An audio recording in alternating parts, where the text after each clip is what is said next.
Right now, it feels like Britain is weathering a perfect storm. Seriously, from major pressures on the world stage to deep fractures right here at home, the country is facing one challenge after another, and they're all starting to pile up. So let's break down how these forces connect and what it all really means for the nation's future. And this quote from a really tense debate in Parliament just lays it all bare. The UK is trying to navigate a geopolitical minefield, and this question of going to war, well, it's not some hypothetical exercise anymore. It has become a defining national issue, and the stakes just could not be higher. You see, this instability happening around the world isn't just something you see on the news. It's sending shockwaves right back home, and it's creating these deep fault lines across the political landscape.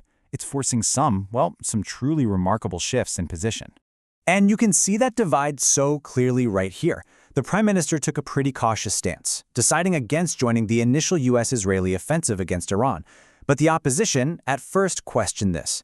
They asked why he wasn't being much more proactive.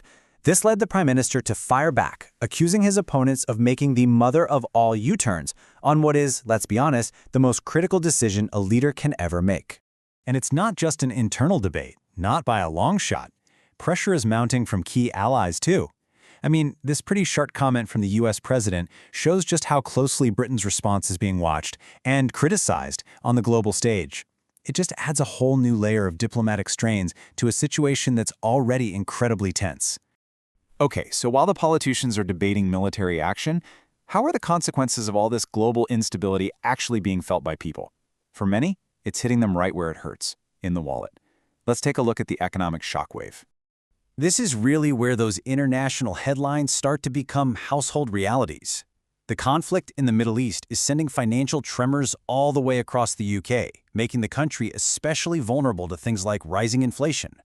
And this chart, wow, it really reveals the UK's economic fragility.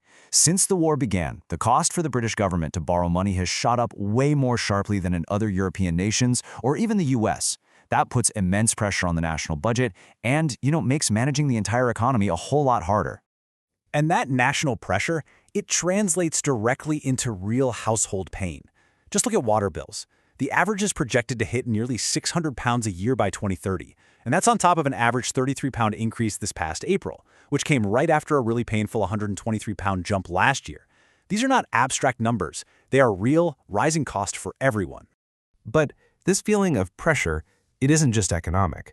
These global tensions have kicked off a really serious, and for a lot of people, a totally unimaginable debate about national service and the security of the nation itself. Think about this for a second. National service, the draft, it ended in the UK way back in 1960. Now, for the first time in over 60 years, the idea of bringing back some form of mandatory military service is being seriously discussed. And it's a direct response to these new international threats. And this isn't just talk. Policymakers are actually looking at real, concrete models from other countries. Like, would the UK adopt a system like Greece with a huge fine for voiding service? Or maybe something more like Switzerland with an extra income tax? There's even talk of using financial incentives to encourage volunteers, moving beyond just punishment. Now, what's so critical to understand is that this whole debate over external security is happening at the exact same time that Britain's internal systems are facing just unprecedented strain. So let's turn our focus inward now to these domestic pressures. And here, we're talking about the fundamental infrastructure of the country. Everything from demographics to the welfare system, it's all being tested like never before. Just try to get your head around this number, 2.5 million. That is the net migration the UK experienced in just a 4-year period. That's the number of people who arrived minus those who left. The scale of this demographic shift is just immense. To put that huge number into perspective, it basically means that roughly 1 out of every 30 people currently living in Britain arrived within that very recent 4-year window. That is a rapid transformation by any measure you can think of. Okay, so at the very same time, the government is in the middle of this massive overhaul of the entire welfare system. This thing called managed migration is an enormous logistical challenge. The goal is to switch millions of households from all these different old benefits onto the single universal credit system. But here's the reality of that transition. While nearly 2 million households have moved over successfully, there's a crucial detail that often gets missed. over 350,000 households had their payments stopped. And often, it wasn't because they were ineligible, but simply because they didn't complete the new application in time, basically getting lost in the confusion of the whole process.